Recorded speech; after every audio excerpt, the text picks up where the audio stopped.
Hello, welcome to another UTS Startups Confessions.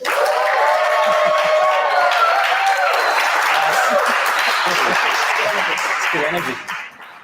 Okay, we're done. We can go. It's downhill from here. Please welcome Jeremy and Hannah from Third Hemisphere. Every startup has a story to tell, and I think telling it effectively, especially in the way that makes sense today with all the technology that's out there and how people consume their news and their information, is more important than ever. So for anyone with a startup with a story to tell, this is a video for you, because I don't know anyone better at this than yourselves. And you're generously going to share all of your kind of tips and insider kind of info on how to get good PR and good communications as startup founders. Yeah. We'll do our best. Okay, low expectations are the key to happiness in life. I'm going to start with a simple one. That's what is PR and why should startups care? Well, we wanted to know what you think PR is. Yeah. You tell us, what do you think PR is? It's public relations. It's communicating things in a way that I can't, in fancy ways that I don't understand. That sounds about right, according to what a lot of people come to us thinking PR is. Yeah. I guess a common misconception with PR that we find is a lot of people think PR is talking at their stakeholders. And so those stakeholders for you guys are obviously the investors, shareholders, customers, partners, government, the whole range. A lot of people think PR is Roxy Jasenko promoting a new fashion line or some jewelry or something, and promoting herself as much as she's promoting her clients. Yeah. We take a bit more of an academic notion of what PR is, and in practice, every good PR person should do this, which is it's actually a two-way conversation with your stakeholders. So it's not enough that you're telling them all these things if what you're telling them, putting out there isn't resonating with them, because you haven't listened to what's happening, what are the trends occurring, what's no longer good, cool to say, what are people kind of shifting towards? Are we doing ESG and impact more these days? If so, talking about your gas guzzling, like cool new car is probably not going to resonate so much. And in that sense, it's more than just communications, because you're kind of the conduit between the company and its stakeholders. And you should be able to, in that position, almost influence the operations of the company and the choices that the company makes in terms of the products and the offering. Yeah, wow. That's a complicated answer. It's a very complicated answer. But it's interesting, right? Because we have this conversation with our founders or CEOs that we often deal with, or CMOs a lot, is like, if you're not thinking about the way that your future actions are going to influence the public perception of your brand, then that's a problem. And if you're not worried about how the public's perception of your brand should be influencing the way that you actually design your strategy, that's also a problem. And those are things that need to be solved. And the direction perception is going, and the interest, like where everything is headed, is critical as well. Yeah.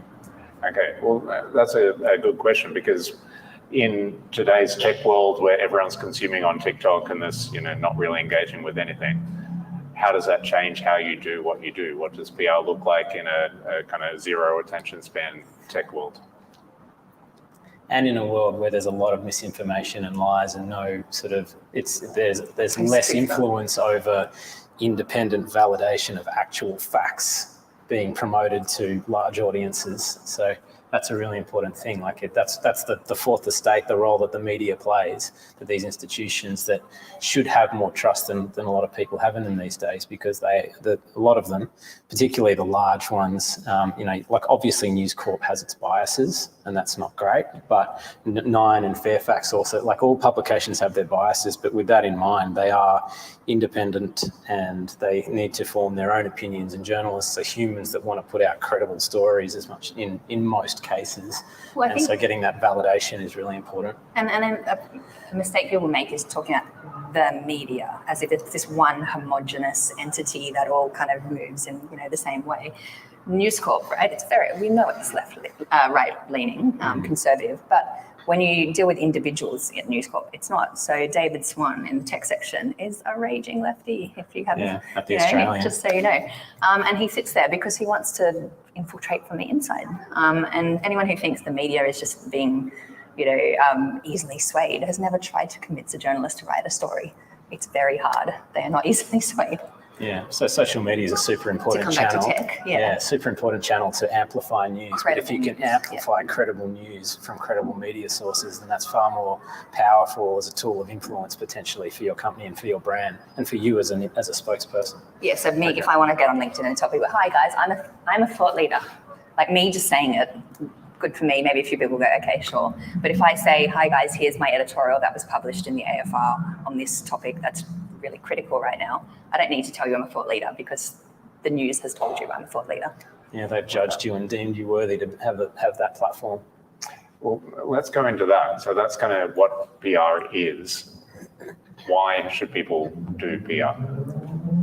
Well, PR starts from day one, right? Like it's from the very big, from the first time as a founder, you are going to write a LinkedIn message to one of your potential investors, or put up a post, or do a tweet.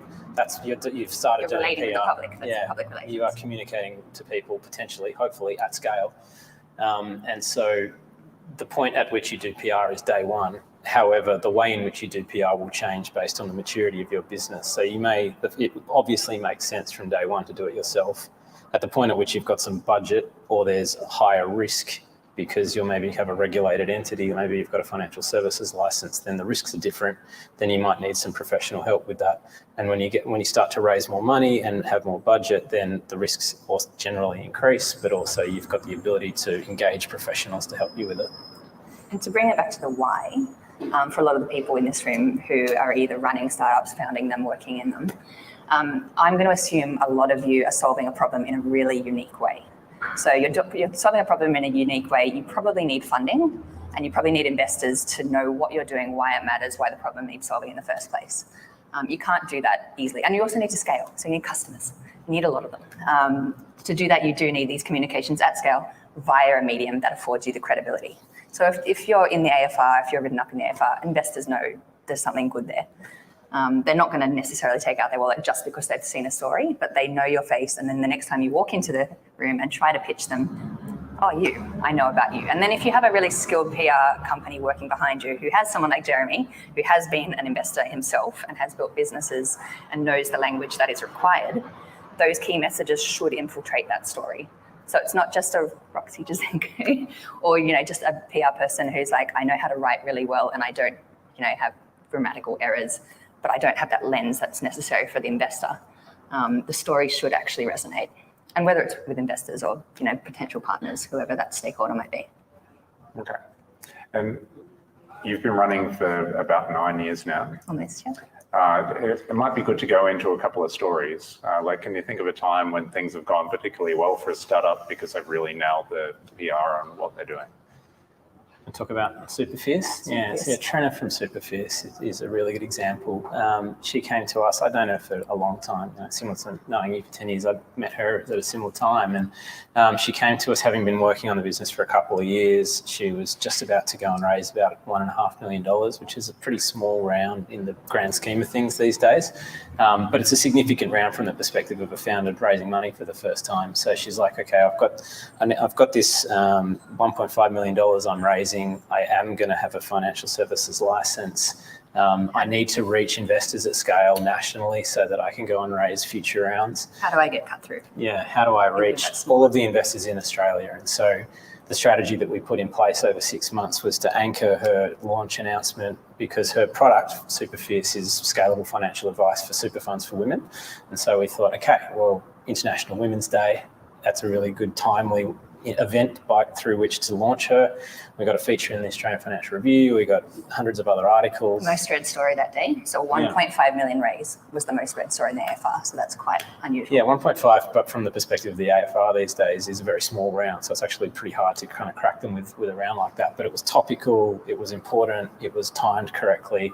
We had lots of lead time. So we started working on that story probably 6 weeks before we placed it, in order to be able to work with the journalist's timing, which is another point. And we had already developed a relationship with this journalist. So it wasn't like we were cold calling the journalist either. She knew that when we called her, we had something really important and credible to say. Yeah, it was an exclusive, another important tactic for the AFR. They like exclusives, and then we pitched all the other media afterwards. So then over 6 months, we did that a number of times for Trenna, and then she walked into a room, and this is just talking about the investor stakeholders in that audience for her, but that was a key thing, a key motivator for her. 6 months later, she walked into a room of investors at South Sutton. Every single one of them knew who she was, what Superfierce was, what she was doing. She'd never spoken to a lot of these people before. She didn't know who they were. They knew who she was. And so her ability to then get into the door of any investor was like significantly accelerated. And I'm going to add to this, because that's a really corporate investor, obviously focused side. Superfierce on the other side, their customers are women everywhere, just all women. So in terms of attracting customers, we got her into Sunrise. So Sunrise versus the AFR, very, very different publications, a different way of speaking. It was very much explanatory. I think Sunrise, it's mostly sort of stay-at-home mums, kind of is one of their predominant audiences. As a result of that, in one day, the number of reports downloaded absolutely smashed their largest record month prior to that. Yeah, the one-day downloads was bigger than their highest month ever previously. Yeah. And so obviously very different messaging, different, very, very targeted messaging for the audience we were trying to reach via the channel Sunrise versus the AFR.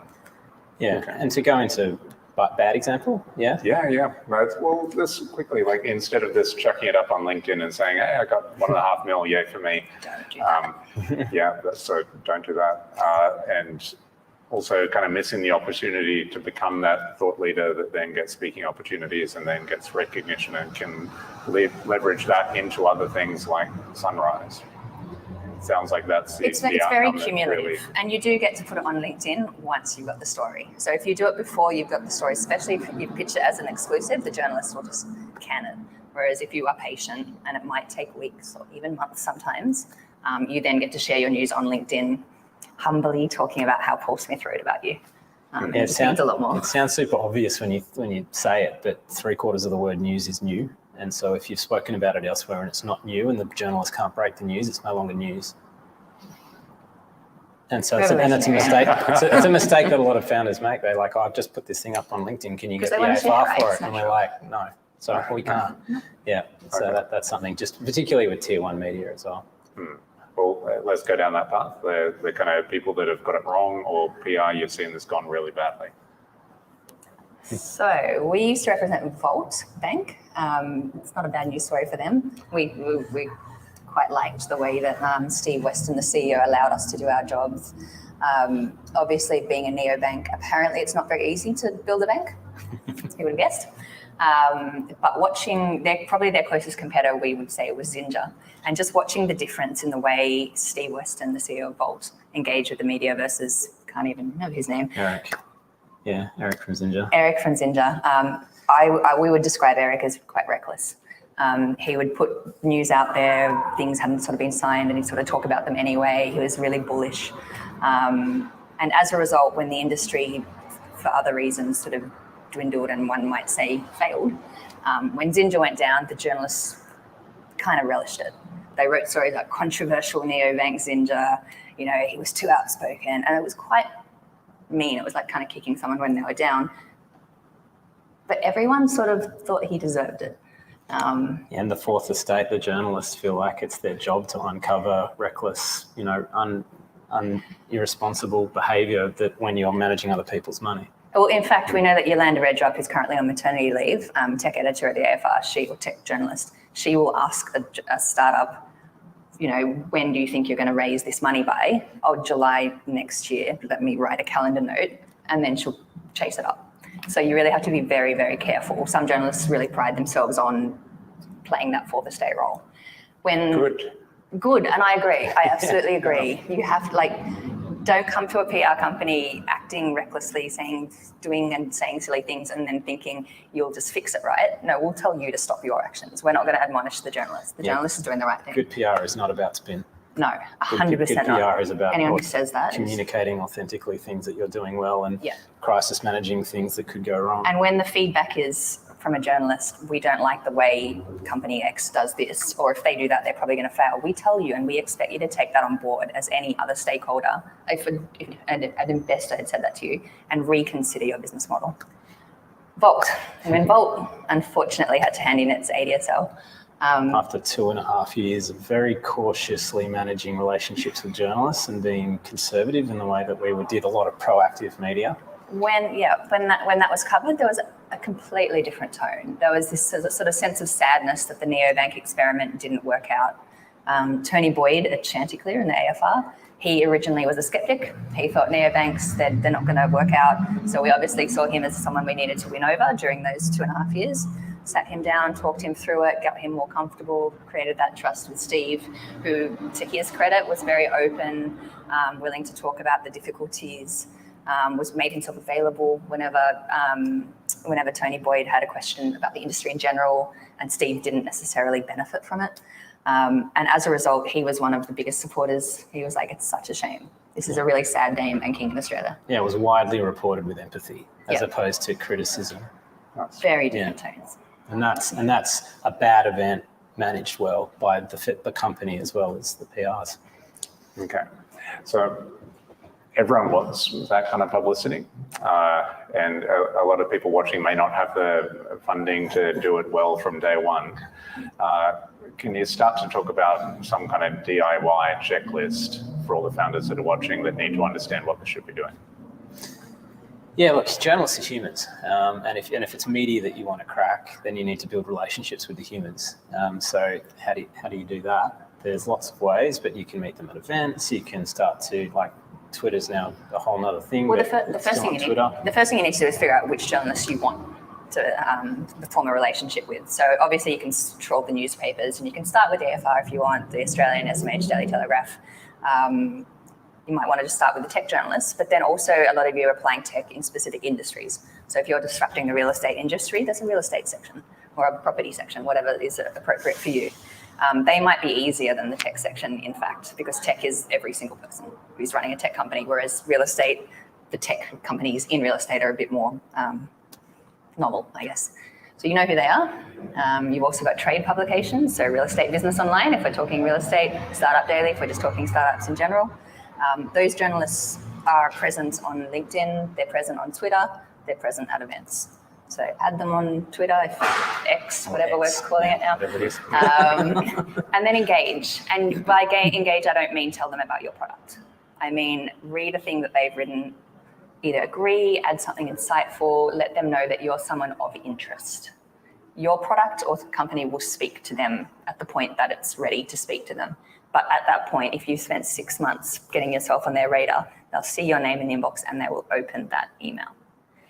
If your story is not appropriate, they won't run it, but they might even actually do you the favor of telling you why not and how you can change it, which is a really, really, really big compliment when a journalist starts doing that, because they won't give the time of day to startups who haven't bothered, or even PRs who don't bother to do that, send them generic crap. They're like, oh, you're spamming my inbox again.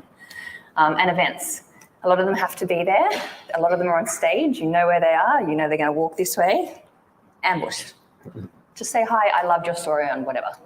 My name is this. Hand a card over. If people still have cards, I don't know. But the point is just to get in front of them, and events can be a good place to do that. And for early stage founders, like the startup media are your friend. Simon Thompson at Startup Daily is your friend. They want you to succeed. Make friends with Simon. Make friends with Smart Company, Dynamic Business. Like, there's probably 5 or 10 Business News Australia. Matt Ogg is your friend. He's a great. Make friends with him. He's great. Like, there's a lot of really good humans that are reporting on startups. Yeah. So what are they reporting on? What is newsworthy in your eyes? That depends on the publication. Mm-hmm. So again, if you want to get AFR tech, you might need to raise about $6 million. These days, yeah. You might need Mike Cannon Books to be one of your investors.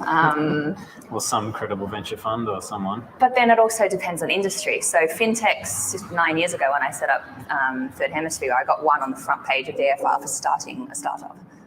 Now, good luck forever having that happen. The bar is very high for fintechs because of the sort of tumultuous environment that they're currently operating under. Whereas climate tech, that's an emerging industry that's kind of a bit cool at the moment. So the standards, the barriers for entry to getting a story are a bit lower in terms of dollar figures, but it's more about creating that story. How does your product or offering or news impact the world or your industry? So it's not about, we've released this new product offering. It might be we've released this new product offering and so have 3 other people, which indicates in our industry, this is the way that we're all headed. And if we all head that way, this is what's going to happen for Australia and our economy. If it impacted the entire world, then we could, what happens then? Yeah. But also, like, for the big guys. You've got to bring it back to the readers of the publication that you want to crack, right? Like, it's like, why should the journalists or the editors put this in their publication? And why is it relevant to their readers? And that's the key thing. And so just read the publication. So smart company, read what kind of stories. Are they covering capital raises, or are they a bit sort of bored of them and they want to talk about the founder? So they do, by the way. Smart Company Plus has a section where if you just talk to them and tell them, this is what my startup does, this is my founder story, I'd love to talk to you about it. And if they find you interesting, they'll absolutely have an interview, which the AFR will not do. So. Yeah, okay. Any other do's and don'ts to keep in mind this for people to take away? So many. I've got this amazing newsworthy thing. What do I do? Don't write about it this long. Don't ramble. Like, you've got all the technical information, that's great. Sum it up in 1 sentence if you can, and that should lead. If you can't tell them anything else, see if you can put it all in that 1 sentence. Yeah, journalists get hundreds and hundreds and hundreds of emails a day, so they need to be able to read your email in about 4 seconds and figure out whether it's newsworthy or not. Yeah. And then maybe if you get past that, they'll read the rest. And they'll read the media release and you put the details in there. That's fine. Yeah. Subject line, it's got to be something that grabs them, and it's got to speak to their readers. You won't believe what's in this email. Don't write that crap. So my next point was, don't be dumb in terms of, sorry. We're all engaging now. We're all engaging. Don't use that kind of superlative, has unleashed a blah, blah, don't use marketing spiel. We're talking facts here. That's on the one side. On the one side, don't be dumb. On the other side, don't be too smart. Don't use too much technical language unless you explain it. So this is where we work really well, because Jeremy has a lot of technical knowledge on the startups we work with. I have none, and it's really helpful. It's not true, but she plays that card. Yeah. Well, so I'm the writer, right? So we've got the technical sort of nerd over here speaking the nuclear fusion and space tech and whatever else our startup clients are doing. And then it comes in front of me and I'm like, what does any of this mean? And someone that doesn't know this technical jargon going to understand this thing. Because you have to assume even the journalists, even if their beat is nuclear fusion, you can't expect that they'll know the difference between fusion and fission or whatever the thing. You can't expect that. They are at their heart a writer often. And moreover, their readers probably, or your investors probably don't know the technicalities of your science or your IP.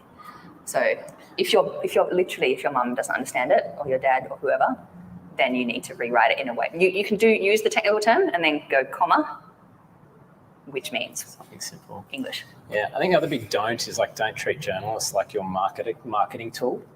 That's not their job. Their job is not to promote your company. Their job is to report news to their readers. I think a lot of people think about PR as a marketing function so they can acquire customers. That is not the media's job. The media's job is to report news in a credible and independent way to their readers. So you've got to work with them in order to provide them news that your company happens to be a part of. And one big one, this one's so critical, you need patience. So we get it so much where we'll get someone calling us up and saying, we've got this thing we want to announce, can we be in the AFR tomorrow? I'm like, well, we can get you in the AFR tomorrow, but you're going to have to do something really outrageous or stupid, not this story. Yeah, you don't want us to be newsworthy for that reason that I would write about you tomorrow. We could think of something. Normally you'd want 1 or 2 months if you want to crack the AFR, and you're working with a PR team.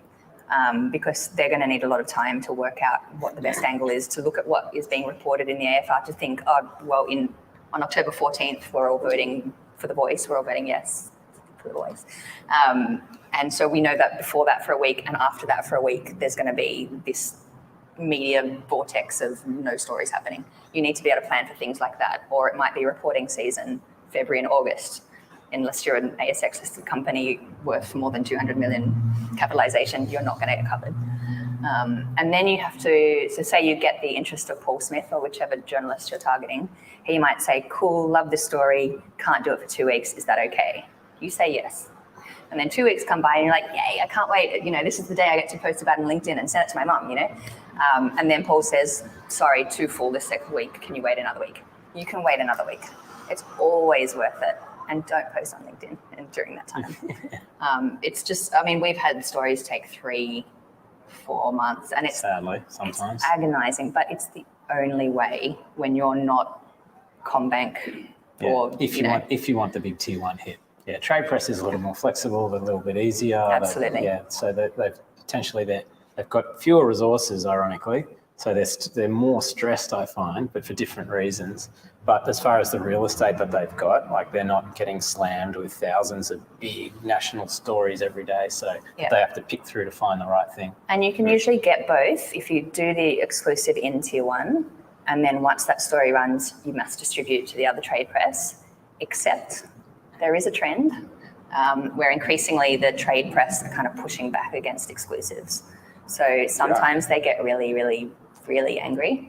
I was going to say, what if you love your trade press and you're just like, I really appreciate the work these guys do, and AFR is good too, but I don't want to annoy the people I rely on. That's a beautiful approach. We absolutely encourage that, and we do that more so. So we often do encourage our clients. We look at sort of maybe we are contracted to do 5 big campaigns over the year. We go, look, this one you've got a 10 million figure. That's the AFR. We know that. We should do 1 more in the Australian. You've got 3 more to work with. Which trade press can we give love to? Because they need love, and they do really target a great audience for you guys. And if they can get a decent story first and it doesn't go to tier one, they love that. They love it. Yeah. It's often more detailed. There's often no paywall. So it's a really great piece of collateral to share in your LinkedIn too. Yeah. Because the AFR, often they'll get the story, and a lot of the value you get out of it is it's in the AFR. AFR. Getting the logo up there. Yeah. But then sometimes they'll get the details wrong. They're on a big, a rush deadline. It's less important to them because they're trying to cover some royal commission, whatever royal commission we're doing at the moment. 600 to 800 word limit in most cases, so they can't go bigger than that. Like, obviously we pay for AFR, but I've been asked by people, does it make sense to be in there if no one else can read it because it's behind a paywall? Investors don't. They have subscriptions. Because the Australian capital markets revolve around the AFR, and to a lesser extent the Australian, but 100% the AFR. So every investor in the country that is got a big check will see you in the AFR if that's the audience you're going for. If you're going for customers or other founders or small businesses, then that's a different audience. And it speaks to the need for a holistic approach. So you have to get in the AFR. You have to get in the AFR if you want to succeed. But that is such a credibility building exercise, even if it's once in the year. But then, maybe you want to get on Sunrise. Maybe you need to get in the real estate business online, or domain.com.au or news.com. There's a lot of different publications you should be targeting. Okay. I'm feeling a little bit overwhelmed. Giving you long answers. People watching at home are probably overwhelmed too. It's probably a good time to talk about what you do and how you can help people be less overwhelmed. What is Third Hemisphere? What is Third Hemisphere? That's an overwhelming question. Yeah, you go. Yeah. So we're a climate tech and finance specialist PR agency, and we're broadening out to be a little bit more full service and do a bit of social media and communications broadly, and marketing as well now. We typically engage with companies once they've raised a decent chunk of money, because what we're really great at is building category leaders by consistently getting tier one media, as you can probably tell from the way that we've answered a lot of these questions. That's what we like focusing on. So we're not the right agency for someone that is literally just started or bootstrapping, and most agencies aren't. I think that we're just speaking to someone that that had retained a PR firm, and maybe that wasn't the right decision for them at that time. Maybe a freelancer that had some industry specific relationships that would have been a quarter of the price would have been a better decision for them. And freelancers can work project based. We can too. We just don't do it very often. A freelancer would be able to help you with a smaller capital raise, and then you might not have much news for sort of the next 6 months. You don't want to be paying a monthly retainer at that stage. Yeah. So what I spend a lot of time doing is I'd prefer to give someone free advice and then help them do the right thing for themselves. And then when they're ready to engage us, then come and talk to us then, and I'll just help you out in the meantime. Because we don't want to work with people who aren't ready, because it's hard for us, it's hard for them. No one wins. Yeah. And it works better for your relationships with all the journalists as well.